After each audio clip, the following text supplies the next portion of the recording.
ملګرو دغه نوی نظم د ټولو وطنوالو ملګرو مسافرو ملګرو ته په پښتنه مینه باندې ډالۍ وي.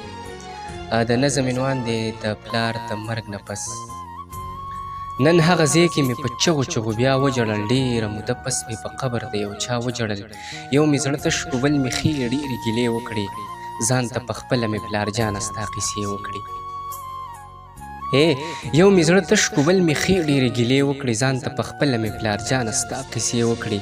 څه زنګېدلی دی د قبر خوانه کور ته راغلم، زما په تمه باندې ناست دی هغه مور ته راغلم.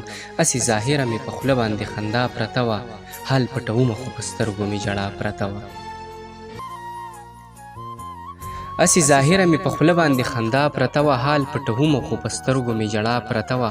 مور مې شکي شوه رانې زر زر تپوسونه کول، څه په ناشنا اندازې بل قسمه سوالونه کول. شا به زر ووایه تا په ځان دا څه نخرې کړي دي، سترګې دې ولې دومره سرې دي، تا نشې کړي دي.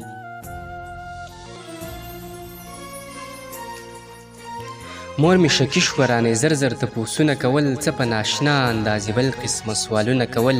شا به زر ووایه تا په ځان دا څه نخرې کړي دي، سترګې دې ولې دومره سرې دي، تا نشې کړي دي. که نه ته بیا د خپل بابا قبر ته تللی وې نن، ولې خفه یې ته ما څومره ګرځولی وې نن. خیر که جوړ کړی دی د خان په شان ته ځان نه دی، خیر که لباس دی د ملګرو په شان یو شان نه دی.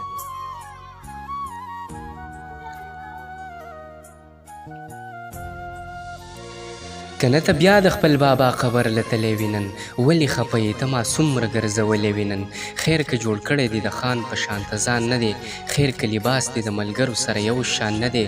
د اختر ورځ وه مور مې هم رانه ګیلې کولې، ترونو مې هم راته پلار جانه ستا قیسې کولې. د اختر ورځ وه مور مې هم رانه ګیلې کولې، ترونو مې هم راته پلار جانه ستا قیسې کولې. د چا لباس د چا خندا د چا سینګار شومه زه، هغه متل دی چې هوښیار شومه خو خوار شومه زه. اوس مور ته نه وایم چې هغه و یا دا مې نشته، قسم دې ترونو ته اوس نه ویم چې دا مې نشته. اوس مور ته نه وایم چې هغه و یا دا مې نشته، قسم دې ترونو ته اوس نه وایم چې دا مې نشته. نن مې قسم وکړو د ځانه مې کړې هیر داجي، ځکه د مور اوښکو مجبوره کړمه ډېر داجي. اوس مې یادېږي خو ظاهره ځان خوشحاله ساتم، وجود مزدور په خوله خندا پلاره یو چاله ساتم. نن مې قسم وکړو د ځانه مې کړې هیر داجي، ځکه د مور اوښکو مجبوره کړمه ډېر داجي.